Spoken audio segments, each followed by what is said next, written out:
Hello kaibigan, today ang topic natin, ano ang dapat mong gawin kapag nag-send ka ng pera gamit ang GCash pero hindi na-receive ng receiver. So kapag ganito ang nangyari or na-experience mo sa GCash, ang una mong dapat gawin ay mag-report sa GCash para maibalik yung pera if ever na tama naman yung details na nailagay mo.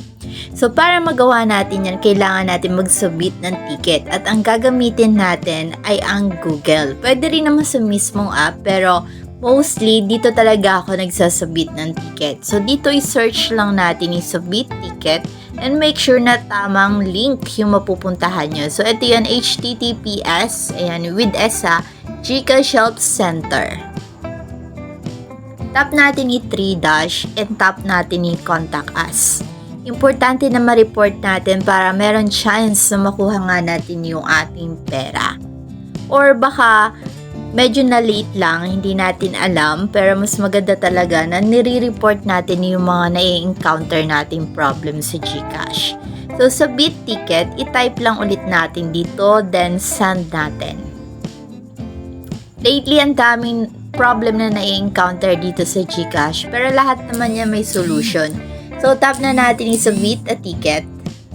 And don't worry, kung iba yung na-encounter nyo, madami pa tayong mga tutorials. Anyway, so dito, i-type nyo lang dito yung email address nyo na nakalink dun sa inyong account, yung registered full name ng account nyo, then yung mobile number nyo. And dito, mag-a-add lang kayo ng additional information dun sa problem na na-encounter nyo.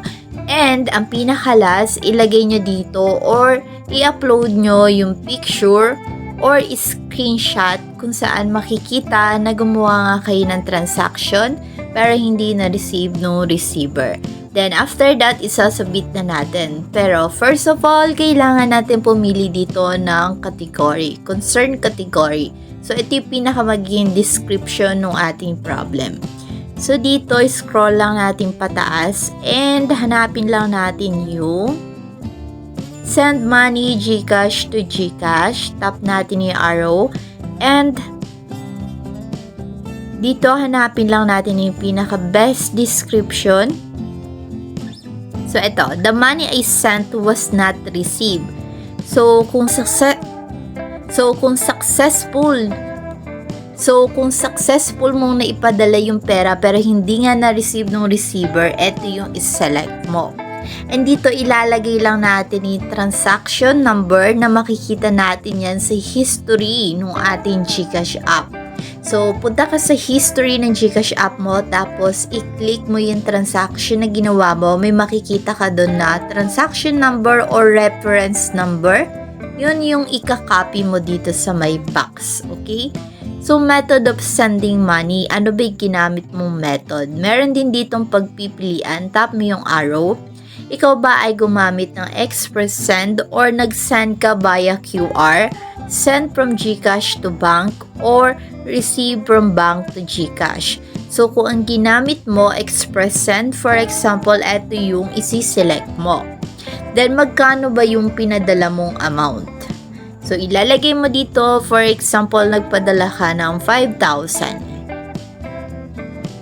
Then, date of transaction. So, importante na accurate yung details na nilalagay natin dito para naman ma-check mabuti ni GCash kung saan nga ba nagkamali or baka na-delay lang talaga. So, date of transaction, pili ka lang dito. Ayan. Meron din naman arrow, okay?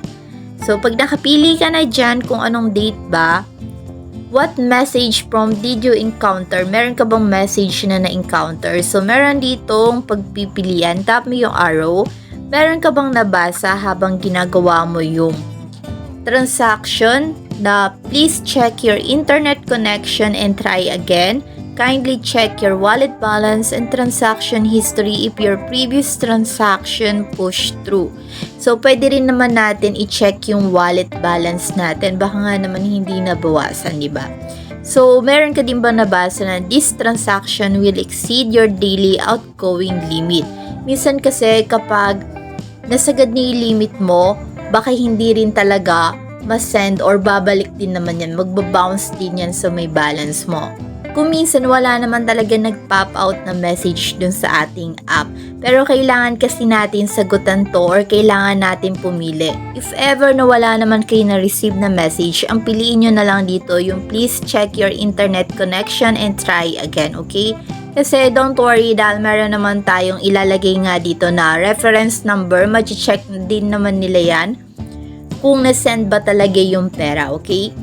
Kailangan kasi natin lahat sagutan to, especially kapag ready yung asterisk. So, it's necessary na pumili talaga dito sa mga pagpipilian. So, date encountered, ilagay mo lang din dito kung anong date ba. Okay?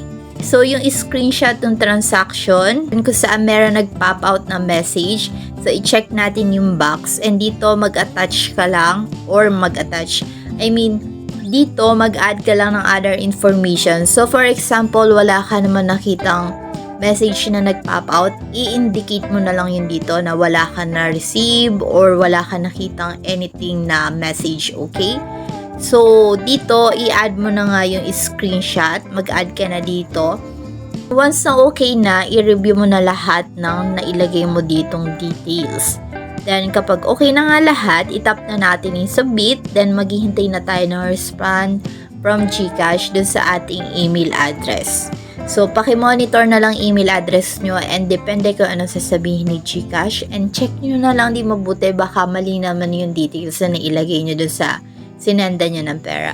Anyway, so tap na natin submit. And hanggang dito na lang ang video natin for today. Thank you for watching and stay around, kaibigan.